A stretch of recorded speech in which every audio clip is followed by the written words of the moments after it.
Good evening. I'm Arif Muhammad Khan, Director of the University of New Mexico Art Museum and AAMG board member. Welcome to Albuquerque and to the 2025 Annual Conference of the Association of Academic Museums and Galleries.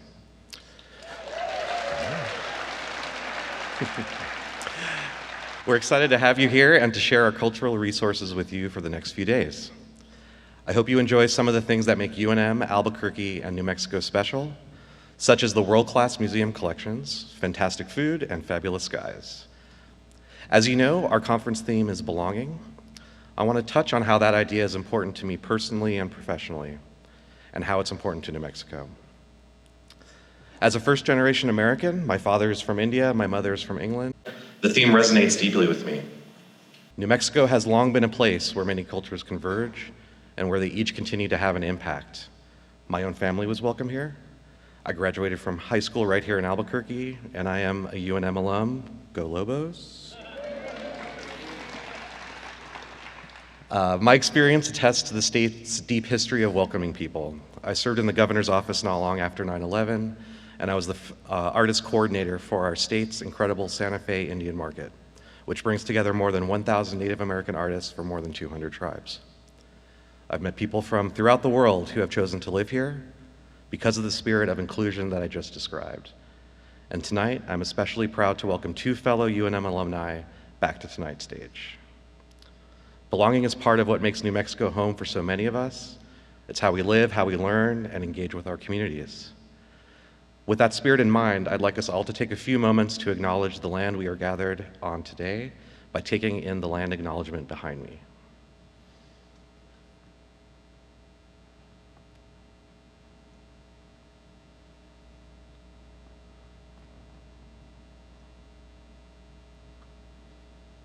Thank you.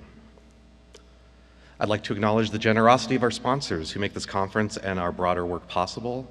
You've seen them all projected here as you entered. But special thanks to IDEM, our sponsor for tomorrow evening's reception, the Helen Frankenthaler Foundation, a Diamond Level sponsor, and the Institute of American Indian Arts, IAIA, our excursion sponsor and partner. Round of applause.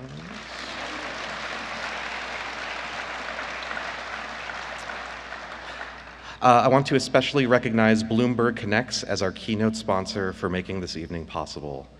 Thank you so very much. And I am happy to introduce Alex Costas from Bloomberg Connects, who will be sharing a few words.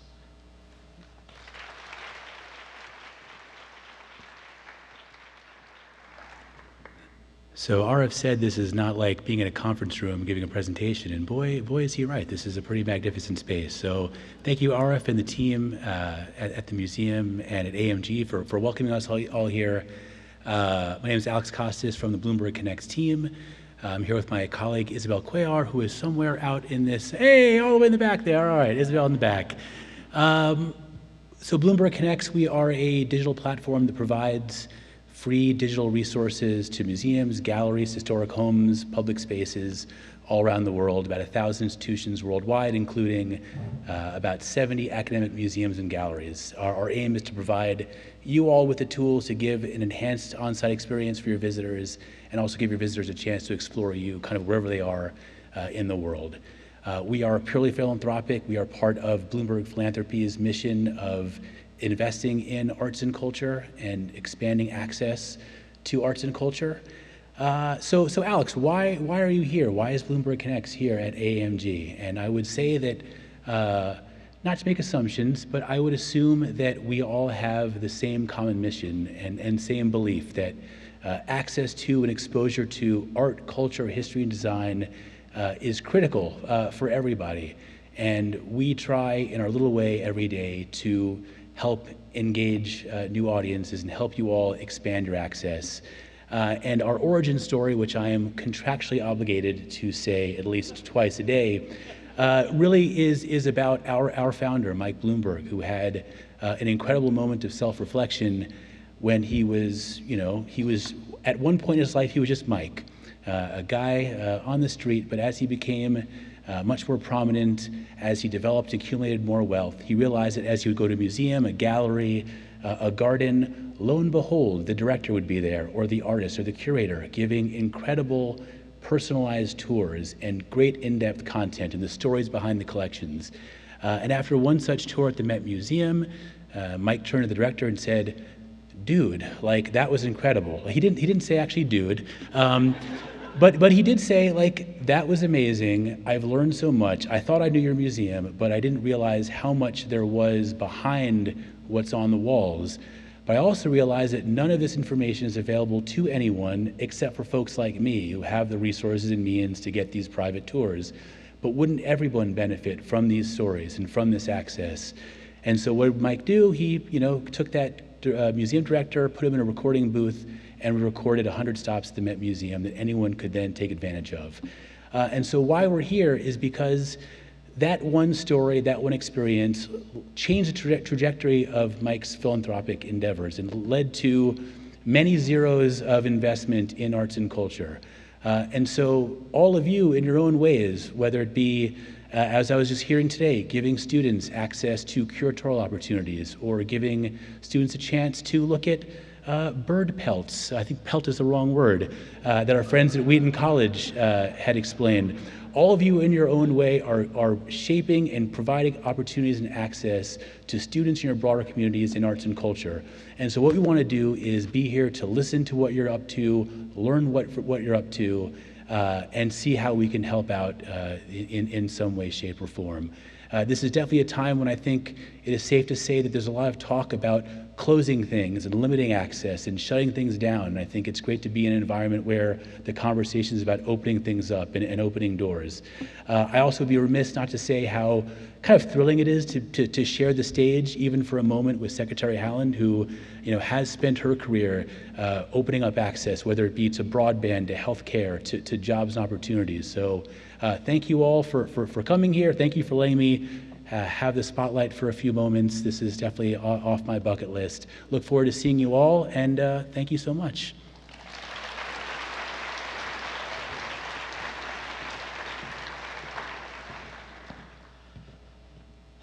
Thanks so much, Alex. And here is where I try to thank everyone who has been key to the success of this conference, so please hold your applause until I make it through this very long list. I want to give huge thanks to the AAMG Conference Committee, who have worked so hard for the past year to make this unforgettable meeting. Specifically, a shout out to Liz Crooks, my fellow Conference Committee co-chair, for her dedicated work, and a big thank you to the entire AAMG Conference planning team and our UNM Art Museum staff and student assistants. I especially want to thank Devin Geraci, our Associate Director of Operations, who is here tonight enjoying sort of some well-deserved off-duty time, along with our amazing assistants, Reimer Hewitt and Lynn Mayfies. Truly, this conference would not be happening without you.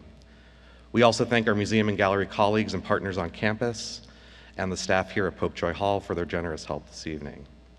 And then, of course, there is the AAMG staff. Katie Farkas, thank you for assisting on conference communications above and beyond. And last, and certainly not in any way least, AAMG's very own Alexandra Chamberlain. I'm going to embarrass Alexandra. Come on out.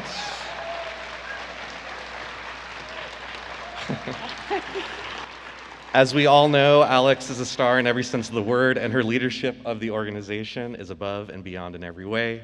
You deserve a standing ovation. We appreciate you. Thank you all. And now you can applaud. Thank you very much. I appreciate it. Y'all are making me cry. Thank you.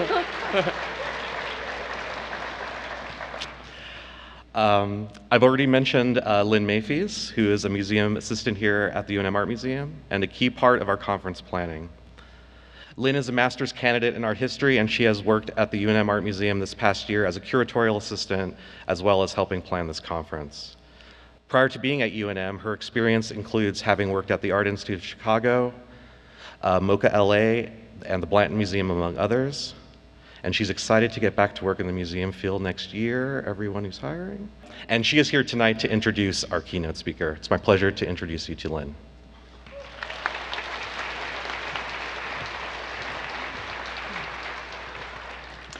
Thank you for the kind introduction, Arif. Thank you also for envisioning such a special evening to inaugurate this year's AAMG Conference, from the beginning you imagined an interdisciplinary program that would truly highlight the strengths of the campus, community, and culture of New Mexico. It is my great pleasure to introduce our keynote speaker for this evening, Secretary Deb Haaland.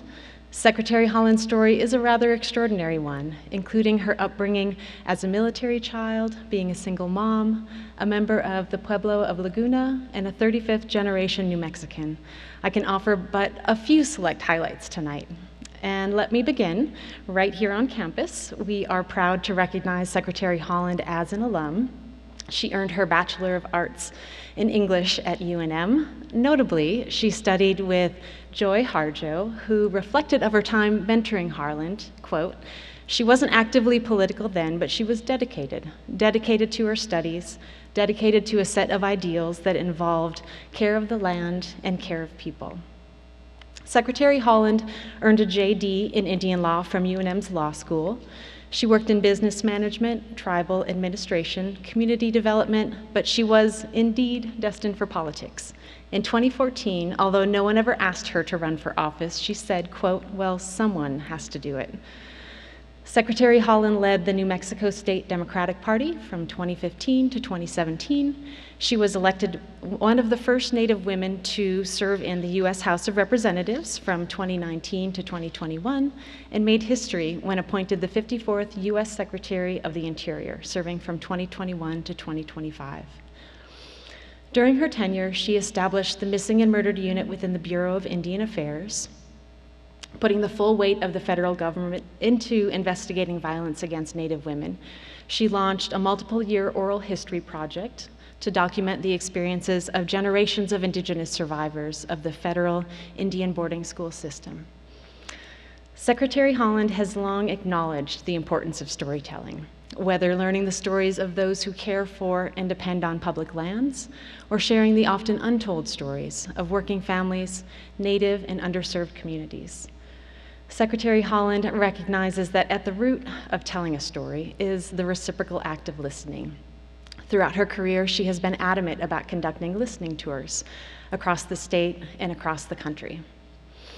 In that spirit of listening and acknowledging the significance of truly capturing what is being spoken, it is my honor to welcome former Secretary of the Interior and New Mexico gubernatorial candidate, Deb Haaland.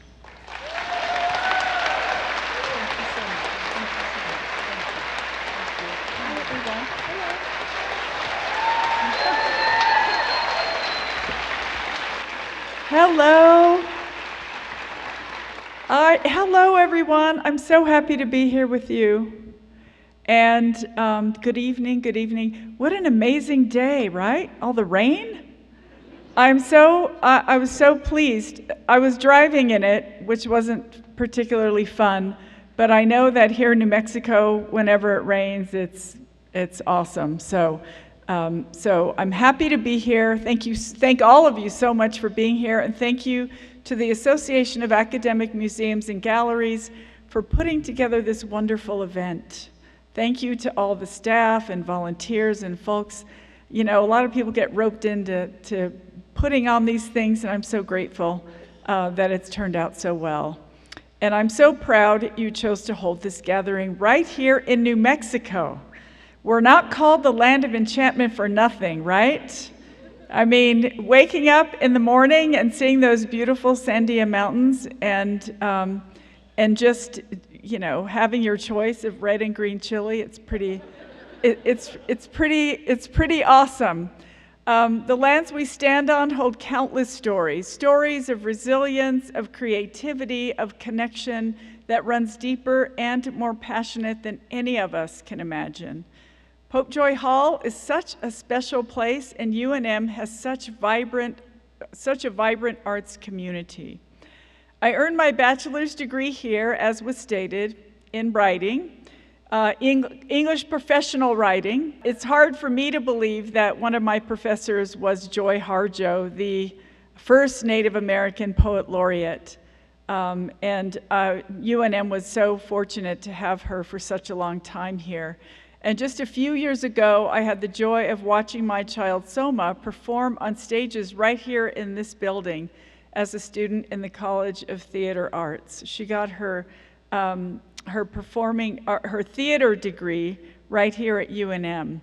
I sat in those theater seats watching them bring stories to life, and I was reminded of something fundamental. The arts don't just reflect our communities, they shape them. And that's why your work matters so much. That's why we're here. But let me be honest with you about the moment we're in and the threat we're under. A few weeks ago, arts organizations across this country, theaters, museums, community centers, received notices that their NEA grants were being terminated. Grants that these organizations rely on. These aren't just numbers in a budget. These are partnerships with communities, investments in storytelling, commitments to the creative spirit that makes our country stronger. At least 1,200 National Endowment for the Humanities grants were canceled, including 21 right here in New Mexico. And what's even worse is the Trump administration has proposed eliminating the NEA, the NEH, and the Institute of Museum and Library Services entirely. And think about that for a moment. These agencies, which represent a tiny fraction of the federal budget, we're talking about 0.003% are being targeted for elimination. So, this isn't about fiscal responsibility or waste or fraud or abuse. This is about whose stories get told. This is about whose voices matter. This is about which stories of America get to survive. And that's exactly why your work has never been more important. I know what happens when stories get erased. When I was growing up, my grandmother would tell me about the boarding schools, places designed in the government's words to kill the Indian, save the man. Children were taken from their families, forbidden to speak their languages, punished for practicing their cultures. The goal was simple: erase our stories, and you erase who we are. But you know what? We're still here. Our stories survived. They survived because people like my grandmother and my grandfather, like my mother, like the elders in every indigenous community, refused to let them disappear. They kept telling them quietly, in kitchens, in cornfields, in moments stolen from a system that wanted to silence them. That's the power of storytelling. That's the power of what all of you do. I saw it firsthand, and as was mentioned, I traveled across the country to hear these stories, to have people tell me their experiences as a survivor, as a descendant, the heart-wrenching stories of abuse and neglect, of essentially starvation. And those stories, they had power. Stories have power. They have the power to heal. They have the power to transform. They have the power to inform future generations. They have the power to demand justice. But here's what I learned in those years in Washington, D.C. The people who want to hold on to power, who don't want things to change, they understand the power of stories too. And that's why they try to control them. That's why they try to silence them. That's why they attack the institutions that preserve and share them. So when this administration cancels arts grants, when they eliminate funding for museums and libraries, when they try to narrow the definition of whose stories deserve support, they're not just cutting budgets, they're attempting to control the story of who we are as a country. But there's one thing I know, and I think you do too: they will not win. Our stories are American stories, and through centuries they endure. The voices of millions of Americans who have made this country great can never be extinguished. Tonight's theme is belonging, storytelling across campus and community. I want to talk about what belonging really is. Belonging isn't just about having a seat at the table, though that is absolutely essential. Belonging is about having your story heard. It's about seeing yourself reflected in the art on the walls, in movies, in the exhibits that fill these halls, in the programs that bring communities together. I think about the young Native student who walks into a museum and sees her grandmother's pottery or her grandfather's regalia displayed with respect and context. I think about the immigrant family who finds their traditions celebrated, not hidden. I think about the child who discovers, maybe for the first time, that their story, their family's story, has value and deserves to be told. Expanding this sense of belonging and who belongs has been essential to our American story. And in the process of expanding belonging, that has been your charge. That's what you create in these spaces. That's the belonging that all of you foster. Belonging is about more than representation. It's about power. It's about who gets to decide which stories are told, how they're told, and who they're told by. For too long, our stories, indigenous stories, immigrant stories, stories of struggle and survival, have been told by others, about us, without us. And you have the power to change that. In your galleries, in your museums, you're creating space for communities to tell their own stories. You're making sure that when people walk through your doors, they don't just see art or artifacts, they see themselves. This is work we all have to play a role in, and that's why I always strive to break barriers, to be one of the first Native women elected to Congress, to take up the profound responsibility of serving in a president's cabinet as Secretary of the Department of the Interior, to take up the mantle for leading this beautiful state as a public servant. And as the federal government attempts to silence us, our leaders will be on the front lines to protect arts funding and uplift the stories of our communities. New Mexico is beautiful, and New Mexicans are fierce. We are creative and resilient. To harness the power of New Mexico, I believe that the government should support the arts, not attack it. I believe we should invest in creativity, not diminish it. This is what makes us strong. I believe every child should have access to music, to theater, to visual arts, to the museums and galleries that preserve our shared heritage. I will fight to restore and expand state funding for the arts. We will work with institutions like UNM, like the museums and galleries represented here tonight, to ensure that New Mexico remains a sanctuary for creativity, a place where artists and storytellers can thrive.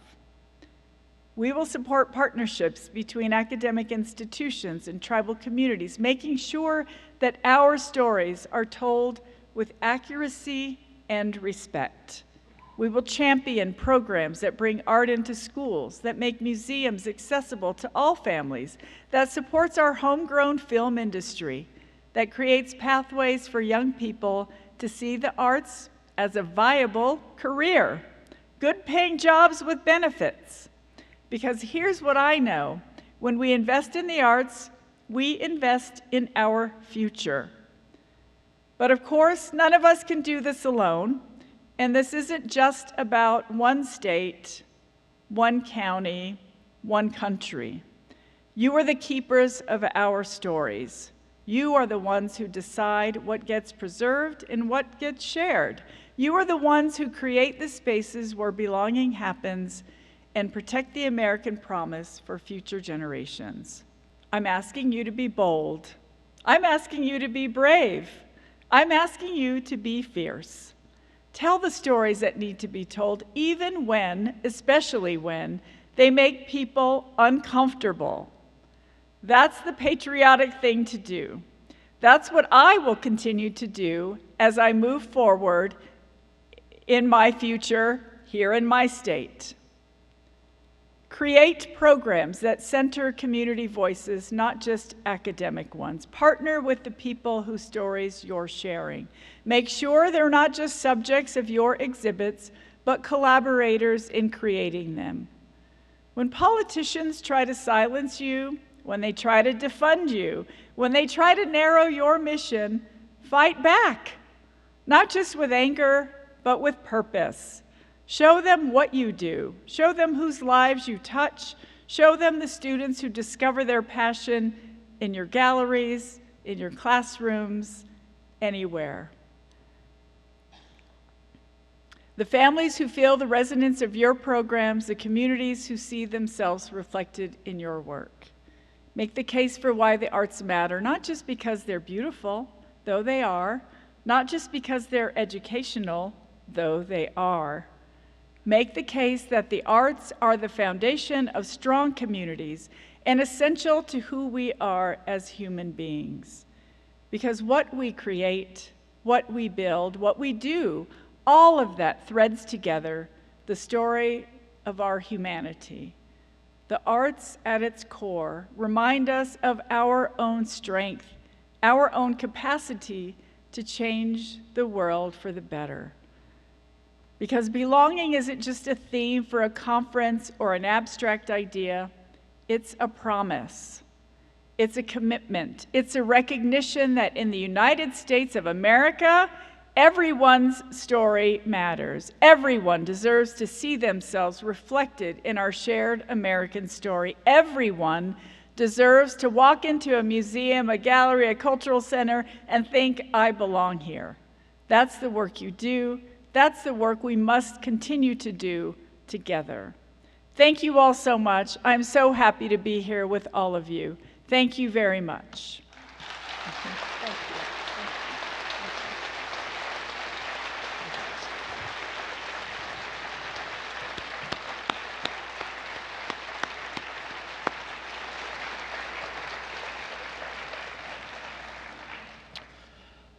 Thank you, Secretary Haaland. We appreciate your perspective on the value of gatherings like this. Thank you for taking the time to be with us tonight. Now I have the pleasure of introducing the creator of tonight's world premiere dance performance, Dana Taysoon Burgess. A leading American choreographer, Dana has performed, taught, and choreographed around the world. In 1992, he founded the company that bears his name, where he is artistic director, and which is considered the preeminent modern dance company in the Washington, D.C. region. In 2016, Dana was named the first ever choreographer in residence at the Smithsonian, and he was featured in the Smithsonian exhibition, A Korean American Century. Dana has served as cultural ambassador for the U.S. State Department for more than 2 decades, an appointment he uses to promote international cultural dialogue through the global language of dance. Dana is also a native of Santa Fe, New Mexico, and a UNM Department of Theater and Dance alumni. We had the honor of working with Dana's dance company here at UNM in 2023 when the UNM Art Museum hosted the premiere of Transformations, a piece inspired by the New Mexico-based Transcendental Painting Group. Dana speaks often about how he finds inspiration and focus in the confluence of dance and the visual arts, as you will see tonight. His upcoming museum-based projects include the DC premiere of Sudden Snow at the Krieger Museum next month, and performances at the Chazen Museum of Art and the National Portrait Gallery. I encourage you to visit his company's website to learn more about his many accomplishments, work, and vision. Now join me in welcoming Dana Taysoon Burgess.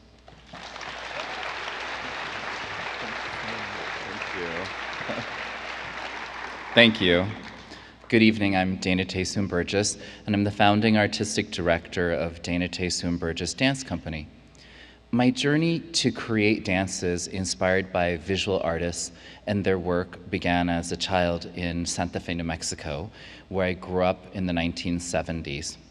My parents were abstract expressionists who met at Cranbrook Academy of Art in the early 1950s when the Saarinen were associated with the Academy.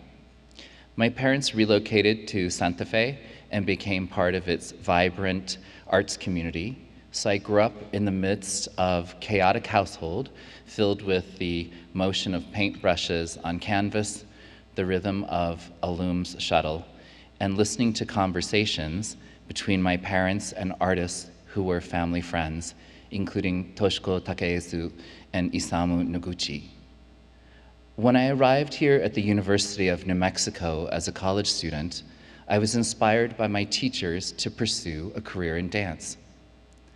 After relocating to Washington, D.C. almost 40 years ago, a city filled with museum collections that range from Van Dyck to Motherwell, I soon realized that the confluence of dance and museums would be my calling.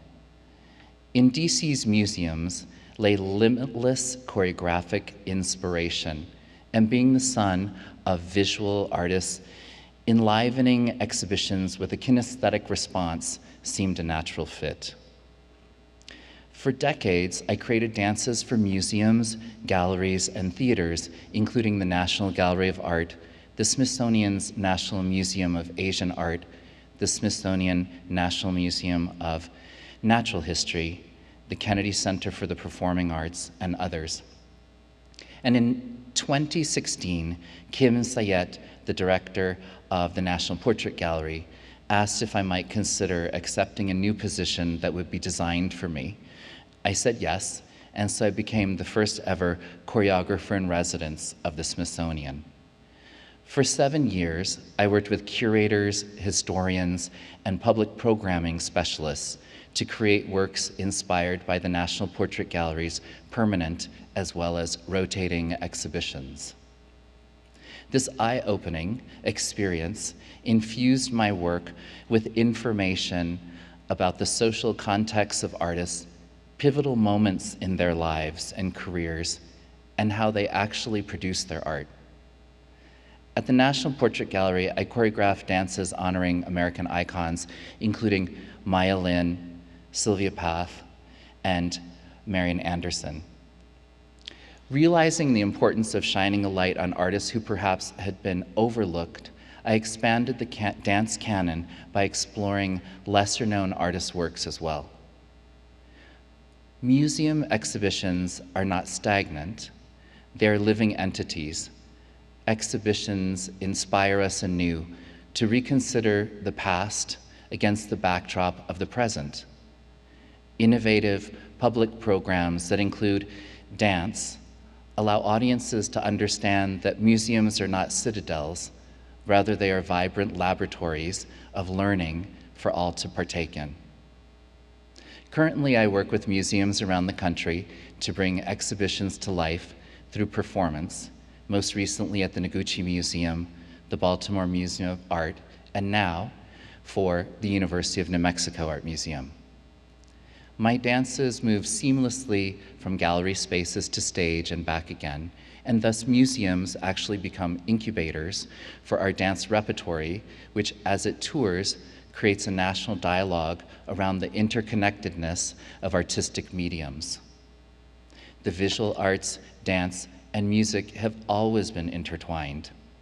So through performance, we can unlock and open our doors, we can collaborate, we can, through innovative programming, assist audiences in gaining a broader understanding of art. This evening, I'm excited to premiere the dance, Sudden Snow, a half-hour work that flows from Helen Frankenthaler's work of the same name onto stage. It is my tribute to Helen Frankenthaler's complex and ever-changing creative process, to a woman who broke the boundaries of the abstract expressionist world through bold strokes and uniquely color-soaked canvases of vibrant color. The Romantic era musical score is composed of pieces that Helen Frankenthaler would have listened to while painting. Her favorite composers included Debussy and Scarlatti. Dana Nicole Scott is on the piano, Melinda Mack on the cello, and David Felberg on the violin.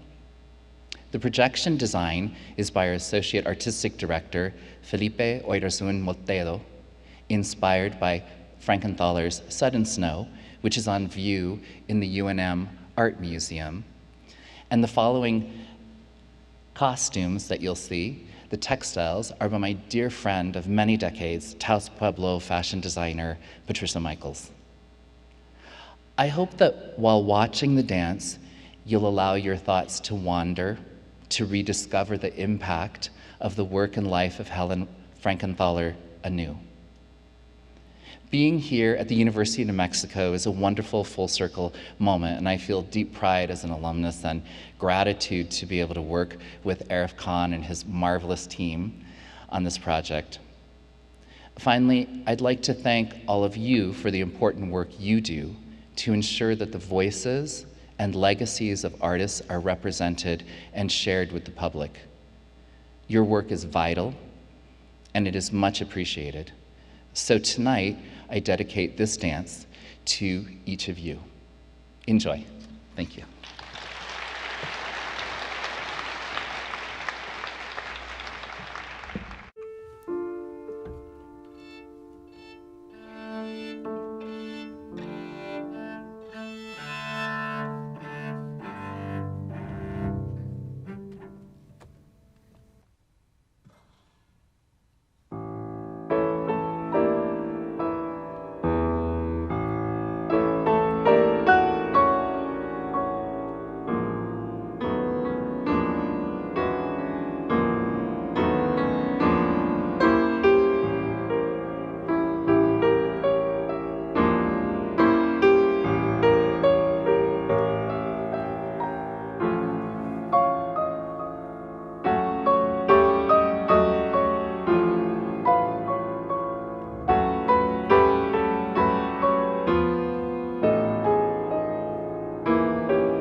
I think you can see why we are thrilled to have Dana return to UNM and why we are equally thrilled to have been able to welcome Secretary Haaland for this very special evening.